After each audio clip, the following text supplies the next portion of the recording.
Assalamualaikum warahmatullahi wabarakatuh. Saya Kurniawan dari Pusdiklat Bea dan Cukai.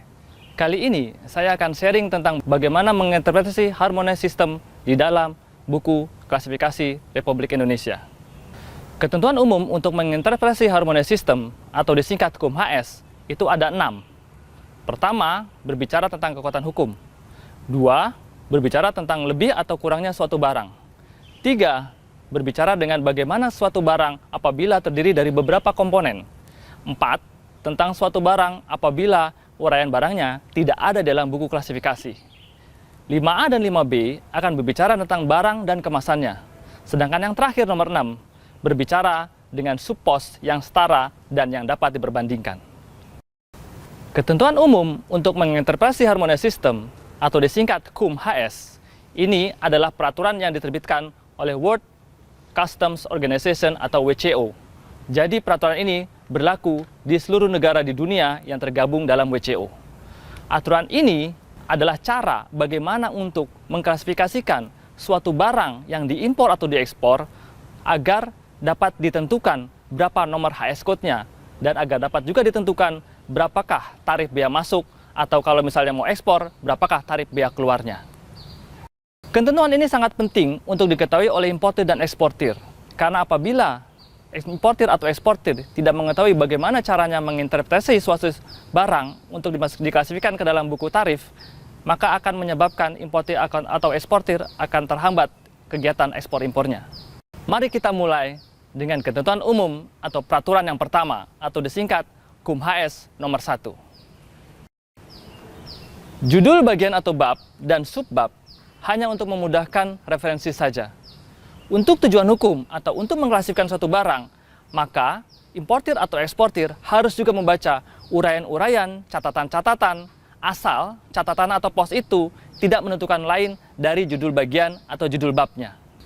Contoh penetapan dari KUM-HS nomor 1, yaitu Anda bisa lihat di bagian 15 dari buku BTKI. Itu adalah logam tidak mulia dan barang-barang yang terbuat dari logam tidak mulia. Namun ternyata banyak barang-barang yang walaupun masuk ke bagian ini, tapi ternyata klasifikasinya pindah atau ditentukan ke klasifikasi di bagian lain. Contoh, revolver atau senjata. Walaupun barang ini terbuat dari barang logam tidak mulia, namun klasifikasinya masuk ke bagian 19 atau bagian tentang senjata api. Kemudian Anda juga bisa lihat tentang mesin mobil.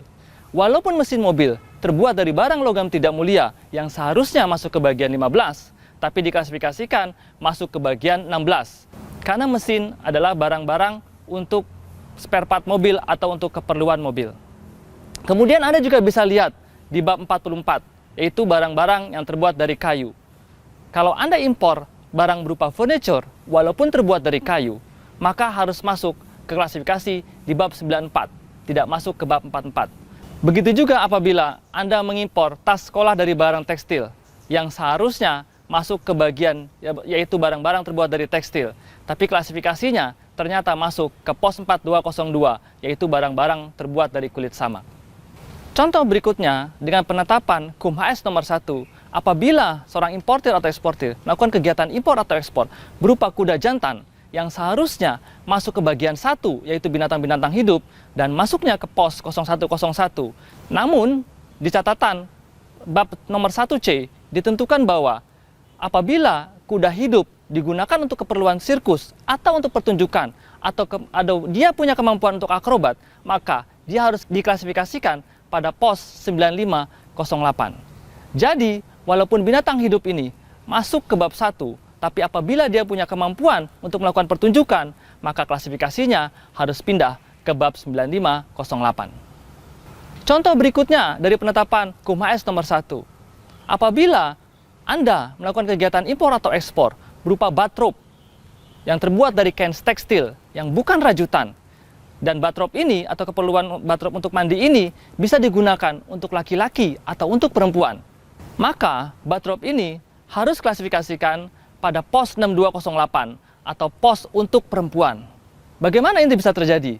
Anda bisa lihat di catatan bab 62 nomor 8 bahwa bathrobe atau pakaian yang digunakan untuk laki-laki maupun untuk perempuan maka klasifikasinya harus dimasukkan ke bathrobe atau pakaian untuk keperluan perempuan.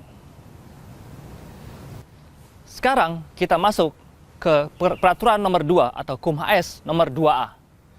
Di situ ceritakan bahwa semua referensi suatu barang harus disertakan bahwa barang tersebut pertama tidak lengkap atau belum selesai, asalkan barang yang diperlihatkan sudah memiliki karakter penting dari suatu barang dalam keadaan lengkap atau sudah selesai. Yang kedua, lengkap atau sudah selesai namun diperlihatkan dalam keadaan belum dirakit atau keadaan terbongkar. Contoh dari penerapan peraturan nomor 2A ini Anda bisa lihat pada gambar berikut. Di gambar sebelah ini adalah gambar sepeda. Dalam invoice diberitahukan bahwa importir melakukan impor 500 unit sepeda. Apabila Anda lihat packing listnya, keadaannya ternyata dalam keadaan knockdown atau keadaan belum dirakit atau belum terampung. Walaupun klasifikasi barang ini sepertinya masuk ke dalam klasifikasi berupa bagian-bagian sepeda, namun ternyata menurut peraturan 2A ini, barang tersebut harus tetap klasifikasinya masuk kepada unit sepeda yang sudah jadi atau sudah rampung. Sekarang kita masuk ke ketentuan umum untuk mengklasifikasikan barang nomor 2B, yaitu setiap referensi suatu bahan atau zat ke dalam suatu pos harus dianggap juga barang itu meliputi referensi untuk campuran atau kombinasi dari bahan atau zat itu dengan bahan atau zat lain, meliputi referensi untuk barang itu dalam keadaan sebagian atau seluruhnya terdiri dari zat atau bahan yang diimpor, asalkan barang tersebut tidak mempengaruhi karakter utama dari zat atau bahan yang diimpor. Contoh penetapan dari peraturan nomor 2B ini, apabila seorang importir atau eksportir melakukan kegiatan impor atau ekspor berupa susu bubuk instan, walaupun susu bubuk instan ini ditambahi pemanis, vitamin, atau mineral, atau hal-hal lain di sampingnya, tapi tidak merubah barang atau karakter utama dari barangnya, yaitu berupa susu instan, maka klasifikasinya tetap dimasukkan ke dalam susu instan, yaitu Supos 04, 02, 10. Sekarang kita masuk ke KUM-HS nomor 3A atau peraturan nomor 3A. Pada peraturan ini, barang-barang yang dapat diklasifikasikan pada 2 pos atau lebih, maka klasifikasinya harus diperlakukan sebagai berikut. Pertama, pos yang memberikan uraian lebih spesifik harus lebih diutamakan dari pos yang memberikan uraian yang lebih umum. Contoh penerapan dalam KUM-HS nomor 3A. Contoh, peralatan cukur rambut elektrik.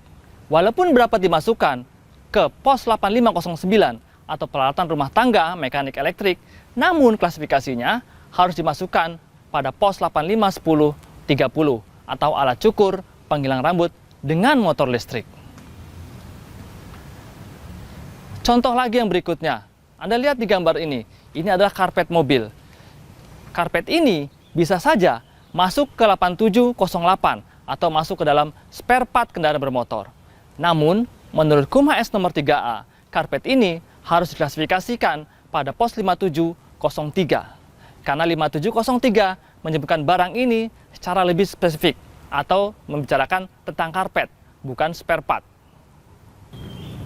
Sekarang kita masuk ke peraturan nomor 3C atau KUM-HS 3C, yaitu apabila barang-barang tidak dapat diklasifikasikan pada KUM-HS atau referensi nomor 3A atau 3B sebelumnya, maka barang tersebut harus diklasifikasikan dalam pos penyebutan yang paling terakhir, berdasarkan urutan penomorannya antara pos tarif yang mempunyai pertimbangan yang setara. Jika Anda lihat di gambar ini, di KUM-HS nomor 3C, di gambar tertera jaket untuk laki-laki, terbuat double side, bagian luar atau dalam dipakai, bagian luar terbuat dari polyester, dan bagian dalam terbuat dari wool, maka apabila barang jaket ini 100% terbuat dari wool, masuk ke pos 620111, tapi apabila terbuat dari polyester, maka masuk ke 620113. Tapi klasifikasinya ditentukan oleh KUM-HS nomor 3C masuk ke pos tarif yang terakhir, yaitu 620113. Karena wool dan polyester dianggap mempunyai esensial atau esensi yang sama terhadap jaket yang diimpor. Demikian tadi sudah saya jelaskan tentang bagaimana caranya mengklasifikasikan suatu barang dalam KUHM-AS nomor 1 sampai nomor 3. Berikutnya akan saya jelaskan bagaimana caranya mengklasifikasikan suatu barang menurut KUHM-AS nomor 4 sampai nomor 6.